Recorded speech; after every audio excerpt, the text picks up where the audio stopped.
गांव में रहने वाला श्याम नाम का एक लड़का इस बात से परेशान था कि वह उम्र से पहले ही बूढ़ा दिखने लगा है। अभी उसकी उम्र मात्र 35 साल ही थी, लेकिन वह इतनी सी उम्र में ही बूढ़ा दिखने लगा था।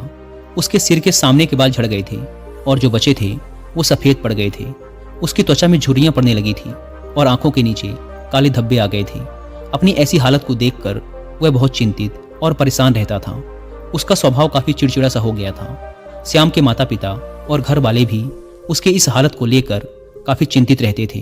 श्याम के पिता ने श्याम की इस समस्या का समाधान खोजने की बहुत कोशिश की। उन्होंने बहुत से अनुभवी लोगों से बात की, बहुत से घरेलू नुस्खे अपनाए, कई औषधियों का प्रयोग किया, लेकिन कुछ भी बदलाव नजर नहीं आ रहा था। इस वजह से श्याम की चिंता दिन प्रतिदिन बढ़ती जा रही थी।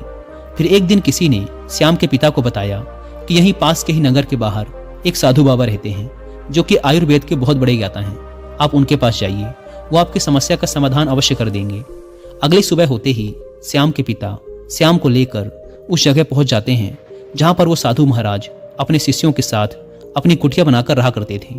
श्याम और उसके पिता ने साधु महाराज को प्रणाम किया और फिर अपनी समस्या बतानी शुरू की। श्याम के पिता ने कहा, महाराज, ये मेरा इकलौता बेटा श्याम है। अभी इसकी उम्र मात्र 35 साल ही है, लेकिन ये उम्र से पहले ही बूढ़ा दिखने लगा है। इसके बाल झड़ने लगे हैं, सफ़ेद पड़ने लगे हैं, त्वचा सूखी और झुर्रियोंदार हो गई है, आंखों के नीचे कालापन छा गया है। अपनी इस शारीरिक हालत की वजह से यह बहुत चिंतित और तनावग्रस्त रहने लगा है। हमने इस समस्या से निदान पाने का बहुत प्रयास किया, लेकिन हमें कोई उचित समाधान नहीं मिला। अब आप ही कोई समाधान बताएं। साधु महाराज ने श्याम के पिता की सारी बात पूरे ध्यान से सुनी और फिर कहा, आयुर्वेद में इंसानी शरीर को लंबे समय तक जवान और स्वस्थ बनाए रखने के लिए बहुत से नियम बताए गए हैं, लेकिन आज मैं उनमें से 12 ऐसे नियम बताऊंगा जिनका अगर तुम्हारे बेटे ने सही से पालन किया तो सिर्फ कुछ हफ्तों या महीने भर में ही तुम्हें इसके चमत्कारिक परिणाम दिखने शुरू हो जाएंगे। और अगर इन नियमों को तुम लोगों ने अपने जीवन का हिस्सा बना लिया तो तुम्हारी उम्र रुक सी जाएगी और तुम एक स्वस्थ और दीर्घायु जीवन के मालिक बनोगे। पहला नियम, लंबे समय तक स्वस्थ और जवान बने रहने के लिए तनाव मुक्त रहना जरूरी है। तुम चाहे कितना ही अच्छा भोजन कर लो, कितने ही शारीरिक नियमों का पालन कर लो, लेकिन अगर तुम्हारा मन बीमार है, तुम अंदर से खुश नहीं हो, चिंतित और तनावग्रस्त हो, तो तुम्हें कभी भी उसका फायदा नहीं मिलेगा। हमारे शास्त्रों में कहा गया है कि स्वस्थ वही है जिसका मन प्रसन्न है और इंद्रियां स्वस्थ हैं। अगर तुम्हारी मानसिक स्थिति ठीक नहीं है तो इसका प्रभाव तुम्हारे हर एक अंग पर पड़ेगा। तुम्हारी पाचन क्रिया खराब हो जाएगी, तुम्हारी यौन शक्ति कमजोर पड़ने लगेगी, तुम्हारी श्वसन प्रक्रिया बिगड़ जाएगी, बाल झड़ने लगेंगे, चेहरे की चमक गायब हो जाएगी। इसीलिए तुम्हें इस बात का ध्यान रखना है कि तुम बेवजह की चिंता, तनाव और परेशानियों में ना फंसो। लेकिन चिंता, तनाव और परेशानियां आती क्यों हैं? इसका सबसे बड़ा कारण है हमारा गलत आचरण, अनुशासनहीनता और अनियंत्रित इंद्रिय भोग। अगर इंसान अपनी आदतों में सुधार लाए, नियमों का पालन करे और अपनी बेवजह की इच्छाओं और वासनाओं पर नियंत्रण रखे तो उसके जीवन की आधे से अधिक समस्याएं और चिंताएं स्वतः ही समाप्त हो जाएंगी। तो पहला नियम है, चिंता और तनाव से मुक्त रहो और इसके लिए अपनी आदतें सुधारो व वासनाओं पर नियंत्रण रखो। दूसरा नियम, अपनी रीढ़ की हड्डी को सीधा रखो व पेट से भरकर गहरी सांस लेने की आदत डालो। हम कैसे बैठते, सोते, चलते और सांस लेते हैं, इसका हमारे स्वास्थ्य और उम्र पर गहरा असर पड़ता है। इसीलिए सीधा बैठने की आदत डालो। सोते समय भी रीढ़ की हड्डी सीधी होनी चाहिए। इससे हमारे शारीरिक अंगों पर बेवजह भार नहीं पड़ता और वो लंबी उम्र तक ठीक से काम करते रहते हैं। इसके साथ ही पेट से भरकर गहरी सांस लेना इंसान को लंबे समय तक स्वस्थ और युवा बनाए रखता है। तीसरा नियम, तुम्हें अपने सोने का, उठने का और भोजन करने का समय निश्चित रखना है। अक्सर लोग इन कामों पर ध्यान नहीं देते और किसी भी समय सोते, उठते और भोजन करते हैं और उनकी इस गलती का उनके स्वास्थ्य पर बहुत बुरा असर पड़ता है। आयुर्वेद के अनुसार व्यक्ति को रात्रि में जल्दी सो जाना चाहिए और सुबह ब्रह्म मुहूर्त में 4 से 5 बजे के बीच उठ जाना चाहिए। रोज एक ही समय पर सोने और उठने से शरीर की सारी कार्य प्रणाली सही तरीके से काम करती रहती है। उन पर बेमतलब का बोझ नहीं पड़ता, जिससे शरीर के अंग लंबे समय तक स्वस्थ और मजबूत बने रहते हैं। साथ ही इस अनुशासन का पालन करने से हमारा भोजन समय से पच जाता है और सुबह हमारा पेट अच्छे से साफ हो जाता है, जिससे कब्ज की समस्या नहीं होती, क्योंकि कब्ज में हमारा सड़ रहा भोजन आंतों में फंस जाता है, जो कि पेट के अंदर हवा और विषैले पदार्थ पैदा करता है, जो कि बहुत सी शारीरिक बीमारियां पैदा करने के साथ साथ त्वचा को रूखा और झुर्रीदार बनाता है। इसीलिए एक अनुशासित जीवन जीने का प्रयास करो और अपने सोने, उठने व भोजन करने का समय निश्चित रखो। क्योंकि जिस व्यक्ति के खाने का समय निश्चित नहीं, सोने का समय निश्चित नहीं, जो बस अस्त व्यस्त है, जिसके जीवन में कोई अनुशासन नहीं, उसका जीवन चिंता और तनाव से भर जाता है। और जो हर समय चिंता और तनाव से भरे रहते हैं वे बहुत ही जल्द बूढ़े हो जाते हैं और अपना पूरा जीवन भी नहीं जी पाते। इसीलिए जीवन में अनुशासित बनो और एक नियम का पालन करो। हमेशा अपनी भूख से थोड़ा कम भोजन करें। आयुर्वेद में एक कहावत है कि जो कम खाएगा वो लंबा खाएगा, यानी जो व्यक्ति अपनी भूख से थोड़ा कम भोजन करता है वो लंबे समय तक जीता है। और इसका कारण ये है कि जब हम बहुत ज़्यादा भोजन कर लेते हैं तो हमारे पेट में भोजन को पचाने के लिए जो पाचक रस निकलते हैं वो पर्याप्त नहीं होते इतने सारे भोजन को पचाने के लिए, जिससे फिर वह भोजन पचने की बजाय पेट में पड़ा पड़ा सड़ने लगता है और बहुत से विष पैदा करता है, जो कि रक्त के माध्यम से हमारे पूरे शरीर में फैल जाते हैं और तरह तरह की बीमारियों के रूप में बाहर आते हैं। इसीलिए भोजन चाहे कितना ही सात्विक, कितना ही हल्का क्यों ना हो, उसे हमेशा इच्छा मात्रा से थोड़ा कम ही खाना चाहिए।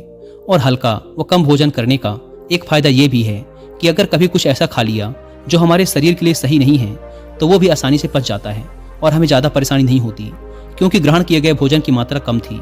साथ ही कम भोजन करने से हमारा शरीर आलस्य, थकान और भारीपन से मुक्त रहता है। 5वां नियम, हर दिन 16 घंटे उपवास के नियम का पालन करो। रात का भोजन जितना जल्दी हो सके उतना जल्दी कर लो। जैसे अगर रात का भोजन 8 बजे किया है तो अगले सुबह 12 बजे तक कुछ मत खाओ, और अगर रात का भोजन 7 बजे किया है तो सुबह 11 बजे तक कुछ भी ठोस चीज मत खाओ। इस 16 घंटे के समय के दौरान तुम नारियल पानी या किसी सब्जी या फल का रस पी सकते हो, लेकिन इस दौरान भोजन मत करो। सुबह का भोजन 12 बजे और रात का भोजन 7 से 7:30 बजे के बीच कर लो, ताकि तुम 16 घंटे उपवास के नियम का पालन कर सको। जो व्यक्ति इस 16 घंटे उपवास के नियम का पालन करता है उसे कभी कोई बीमारी हो ही नहीं सकती। ऐसे व्यक्ति का चेहरा चमकदार, शरीर निरोगी और मन प्रसन्न रहता है। लेकिन कुछ व्यक्तियों को लगता है कि कम खाना खाने और उपवास करने से शरीर कमजोर हो जाता है, लेकिन ये सच नहीं है। असल में 16 घंटे उपवास करने से हमारी आंतों में फंसा अधपचा भोजन अच्छे से पच जाता है। इस समय जब हम कुछ नहीं खा रहे होते तो हमारी प्राण शक्ति स्वतंत्र होती है और वह इस समय का उपयोग शरीर में जमा गंदगी को बाहर निकालने और शरीर के टूट फूट को सही करने में करती है। और जिस व्यक्ति के शरीर में कोई गंदगी जमा नहीं है उसका शरीर उम्र से ज्यादा जवान और स्वस्थ रहता है। 6वां नियम, भोजन करने के तुरंत बाद पानी नहीं पीना। आयुर्वेद के अनुसार भोजन करने से 40 मिनट पहले पानी पीना सबसे उत्तम है। भोजन करने के दौरान अगर जरूरत महसूस हो तो कुछ घूंट पानी पिया जा सकता है, लेकिन भोजन करने के तुरंत बाद पानी पीना जहर पीने के समान है। ऐसा इसीलिए क्योंकि भोजन करने के तुरंत बाद भोजन को पचाने के लिए पेट में अम्ल निकलता है, जिसे जठराग्नि भी कहते हैं।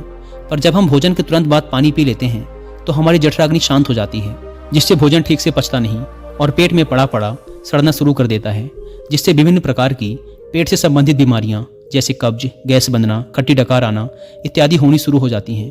और फिर जैसे कि हम सभी जानते हैं कि कब्ज सभी बीमारियों की जड़ है, और फिर ये बीमारियां हमारे शरीर को उम्र से पहले ही बूढ़ा बनाना शुरू कर देती हैं। इसीलिए भोजन के तुरंत बाद पानी पीना छोड़ दो। पानी हमेशा भोजन करने के 1 घंटे बाद पियो। 7वां नियम, ईश्वर पर भरोसा रखो। जो लोग ईश्वर पर भरोसा नहीं रखते वे जिंदगी में हमेशा परेशान रहते हैं, जिससे वे अपनी सेहत का ख्याल भी नहीं रख पाते। भगवान पर भरोसा रखकर काम करने वाले लोग कभी भी ज्यादा चिंता और तनाव में नहीं रहते, क्योंकि वो अपने काम के परिणाम को ईश्वर पर छोड़ देते हैं, जिससे उनका ध्यान परिणाम की चिंता से हटकर अपने काम पर आ जाता है। और जो व्यक्ति परिणाम की चिंता किए बिना अपना काम करता है वह उस काम में सफल जरूर होता है, और अगर किसी कारणवश सफल नहीं हुआ तो वह चिंता और निराशा के घोर सागर में कभी नहीं डूबता और उसका स्वास्थ्य बर्बाद होने से बच जाता है। 8वां नियम, चीनी और नमक का सेवन कम करो। चीनी के अत्यधिक सेवन से मोटापा और रक्त में शर्करा की मात्रा अधिक हो जाती है, जो कि बहुत सी गंभीर बीमारियों का कारण बनता है। चीनी हमारे त्वचा में चर्बी इकट्ठा करती है और त्वचा के रंग को गाढ़ा करती है, जिससे व्यक्ति कम उम्र में ही अधिक उम्र का दिखने लगता है। साथ ही अत्यधिक नमक खाने के भी बहुत से शारीरिक नुकसान हैं। 9वां नियम, पर्याप्त नींद लें। लगातार कम नींद लेने या रात में देर से सोने से भी हमारी शारीरिक उम्र तेजी से बढ़ती है। कम सोने से चेहरे की चमक गायब हो जाती है और त्वचा पर झुर्रियां आने लगती हैं, जिससे व्यक्ति उम्र से पहले ही बूढ़ा दिखने लगता है। दोपहर के खाने के बाद अगर 20 से 30 मिनट की एक छोटी सी नींद ले ली जाए तो यह भी व्यक्ति के स्वास्थ्य पर बहुत अच्छा प्रभाव डालती है। 10वां नियम, अगर खुद को लंबे समय तक जवान और स्वस्थ रखना है तो हर दिन कम से कम आधे घंटे के लिए योग, प्राणायाम या व्यायाम करना शुरू कर दो। ये सबसे कारगर और प्रचलित तरीका है खुद को जवान और स्वस्थ रखने का। इसके साथ ही रोज कम से कम 20 मिनट ध्यान का अभ्यास करो। यह भी इंसान को प्रसन्न, तरोताजा और जवान बनाए रखने के लिए बेहद आवश्यक है। 11वां नियम, अपने खाने में ज़्यादा से ज़्यादा फलों और हरी सब्जियों को शामिल करो। फल और हरी सब्जियां जल्दी पच जाती हैं, जिससे प्राण शक्ति को अत्यधिक मेहनत नहीं करनी पड़ती भोजन को पचाने में, और हमारी प्राण शक्ति ज़्यादा से ज़्यादा समय शरीर की मरम्मत और गंदगी को बाहर निकालने में लगाती है, जिससे हमारा शरीर चमकदार, हल्का, निरोगी और जवान रहता है। 12वां नियम, किसी भी प्रकार के नशे, धूम्रपान और मदिरापान से दूर रहो। नशा इंसान के स्वास्थ्य का सबसे बड़ा दुश्मन है। नशा और धूम्रपान करने वाला व्यक्ति शारीरिक रूप से तो परेशान रहता ही है, साथ ही वह अपनी उम्र से बहुत पहले ही बूढ़ा और कमजोर दिखाई पड़ने लगता है। इसीलिए किसी भी प्रकार के नशे को अपने जीवन का हिस्सा मत बनाओ। तो ये थे वो 12 नियम जिनका पूरी ईमानदारी से पालन करने के बाद श्याम के जीवन में चमत्कारिक बदलाव आने शुरू हो जाएंगे।